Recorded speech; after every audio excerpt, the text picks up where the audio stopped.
would appear as though my fig tree has been kind to me. I'm out there picking, and I'm sure I'm going to be able to pick this much again tomorrow if we're still here. Some of these could have been a little more ripe, but I decided to get them before the squirrels did. So, and yes, there were the odd ones that were eaten. So now I'm going to, actually I should probably cut these in half, but I'm thinking I just want to dehydrate them whole.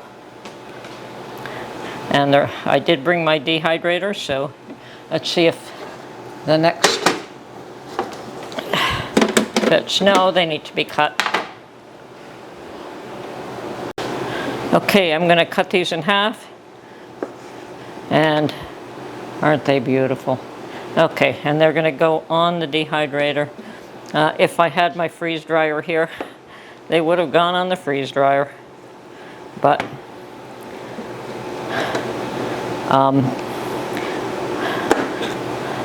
this is the way things go.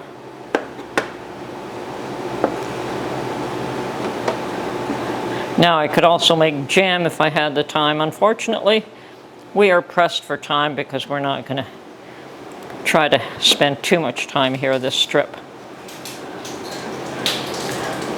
But I should be able to get these to dehydrate overnight, hopefully.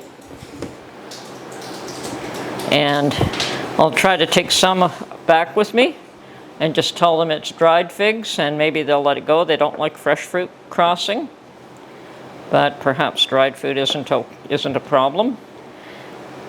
And I will leave some here.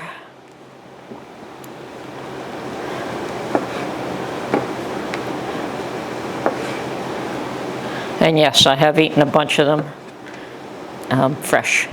And they are small figs. I didn't realize how small they were, but they're figs nonetheless. And perhaps I will get some different varieties in the future. But right now, I've just taken a ton of cuttings from the ones I have.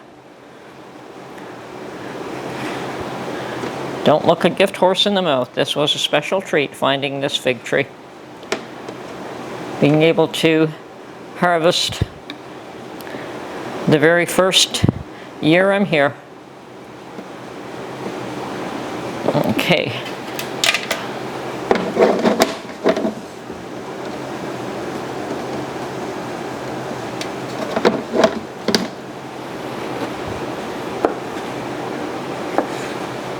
And nice thing about the fig tree is that you can pull the branches down. They're pretty flexible is the term, I guess. And I was able to reach ones that were higher up. Now, anything I can harvest while I'm here is great, and I guess the birds and the squirrels can have the rest of them, and there's plenty for all of us to go around.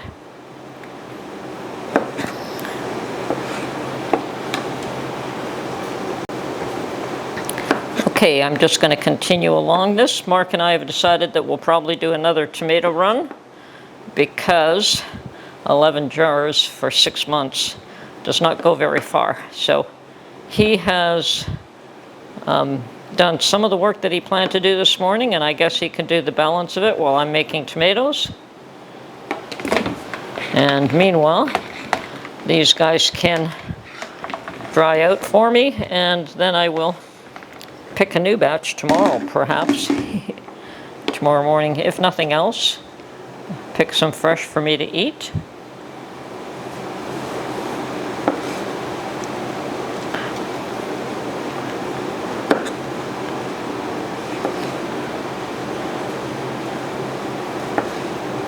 And yes, there were a couple that were bitten through by either birds or squirrels or whatever. For some reason, they didn't eat the whole thing. They just bit them and left.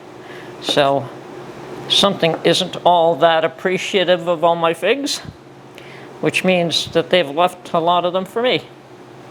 Okay, I'm just going to continue along doing this, and we'll get back to you a little bit later today. Okay, I've got 5 trays of figs all cut up, ready to go on the dehydrator. So I'll just set that up probably at a fairly low temperature and just let it run all night. So I will have figs from my tree, yay! So I looked at the amount of tomatoes that I was able to process out of a 25-pound box. I knew it wasn't very much, but I didn't know how much I could process and in what time, and I only had my little hand machine with me. So I didn't purchase quantities to begin with, but after looking at the quantity that we actually did produce, Mark and I decided that it was definitely not adequate to our needs and what we're accustomed to have. Normally, I like to make enough that it's good for the season and some spare. And really not being familiar when true canning season starts or true tomato season starts in Alabama, I decided not to chance it, and we would go and pick up a couple more cases. And yeah, what an interesting drive up to that farm. It's up on a mountain and it's twisty, turny roads all the way there. But we finally arrived, and we did purchase another 2 boxes of tomatoes, so another 50 pounds. And although that may be still a small supply because I like to have some in reserve, I know that I can process another 50 pounds without too much effort. And so we bought that, and hopefully if there are tomatoes left in the fall, I will probably pick up at least another 50 pounds then. Not sure if there will be any there. Don't know when the season begins and ends, but we did get some in stock, which I'm thrilled about. Good. It was nice that guy. Huh? Young fellow carried them out to the car and loaded them. Yep.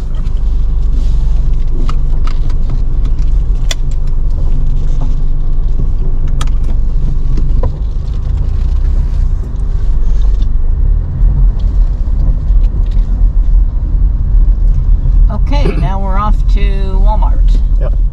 Okay, we got back from the tomato farm, from the mountaintop. Yeah. Very interesting mountaintop there. Anyway, we did get back, and I decided to spread all these tomatoes out on my counter. I do have a little bit of counter space left, probably 2 feet. Yeah, this counter is a blessing that it's so long. It's about one of the few things in this kitchen. Now, I've made a comment that I don't use this kitchen. What I meant was I don't use the kitchen cabinets here at all. They're disgusting. So we did buy a new fridge and a new stove, and the sink works. Mark changed the plumbing for the taps. So he put in, what's that called, PEX? PEX lines, PEC lines, and added one for the refrigerator.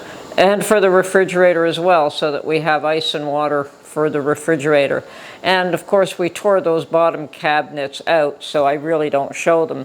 As well, the corner where the sink is, the stove was built in, so we had to rip that out totally. And so yeah, I really don't like to show that right now. But so the only thing that I use in the kitchen is this counter, which is a blessing. The sink and my new fridge and stove. None of the cabinets. Not a one. I don't care what people think, that maybe you can, sand them down or do whatever. I just want to get rid of them. They're disgusting. And I just use a 6-tier steel shelf for my needs currently. And that's fine. That's what I'll do. All right, so yes, we've got more tomatoes they need to ripen a little bit. Anyway, that's it for now.